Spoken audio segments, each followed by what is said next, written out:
Suara Kebenaran pada Sabtu, 23 Agustus 2025 berjudul Kegentaran. Seseorang tidak bisa menjadi dewasa dalam 1 tahun. Apalagi dalam 1 hari ya. Tidak jarang tentunya proses pendewasaan itu harus melalui pukulan atau hajaran. Hajaran inilah yang menumbuhkan kegentaran akan Tuhan. Kegentaran di hadapan tahta pengadilannya. Dulu kita mungkin merasa yakin bahwa setelah meninggal dunia kita pasti masuk surga. Atau jika kurang yakin, kita berusaha meyakinkan diri sendiri. Tetapi sekarang, setelah melewati perjalanan panjang dalam mengikuti Yesus dan mengalami perjumpaan dengan Tuhan, kita mulai merasakan kegentaran yang jauh lebih besar. Kita menjadi serius dalam memperkarakan, benarkah jika aku bertemu dengan Tuhan, kita diperkenan masuk pesta perjamuan anak domba atau tidak? Apa yang dapat kita bayangkan hari ini belum tentu mencerminkan 10% dari kenyataan yang akan kita lihat kelak. Bahkan mungkin tidak sampai 1% dari keagungan sebenarnya dari pesta perjamuan anak domba itu. Perjamuan ini adalah momen perjumpaan Yesus dengan orang percaya yang setia sepanjang zaman. Mereka yang benar-benar telah lulus ujian iman. Inilah yang dalam 2 Korintus 11 ayat 2 dan 3 disebutkan sebagai perawan suci.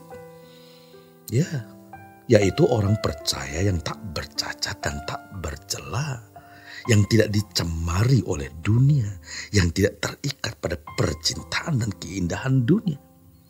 Walaupun Tuhan menganugerahkan berkat-berkat jasmani dan membawa orang percaya pada kemakmuran serta kehormatan di tengah masyarakat, mereka tidak hanyut dalam dunia. Perjumpaan inilah yang disebut sebagai pesta perjamuan anak domba Allah. Pertanyaannya adalah, apakah kita layak untuk masuk ke dalam pesta itu? Sebab tidak semua orang menjadi umat pilihan. Efesus 1 ayat 4 dan 5. Mereka yang menjadi umat pilihan harus menjadi anak-anak Allah. Artinya memiliki keberadaan seperti Bapa. Inilah sebabnya mengapa Yesus berkata, kamu harus sempurna seperti Bapamu yang di surga. Karena kamu adalah anak-anaknya. Kamu harus memiliki sifat-sifat Bapa. Puji Tuhan. Dalam 1 Petrus 1:17 dikatakan bahwa jika kita memanggil Allah sebagai Bapa, kita harus berhati-hati dalam hidup. Sebab Ia tidak memandang muka, tetapi memandang perbuatan kita. Apakah semua yang kita lakukan sesuai dengan pikiran dan perasaan Allah? Artinya, apakah itu menyenangkan hatinya atau tidak? Saudaraku, menjadi umat pilihan berarti menjadi mempelai Kristus.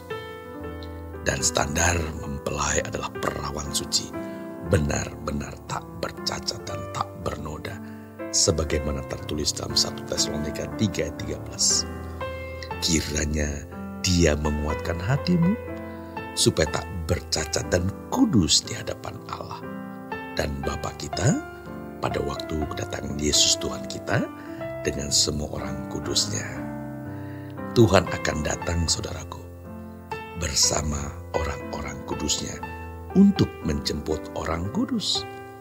Mari di sisa umur hidup kita sekarang ini, kita benar-benar berjuang untuk menjadi orang kudus.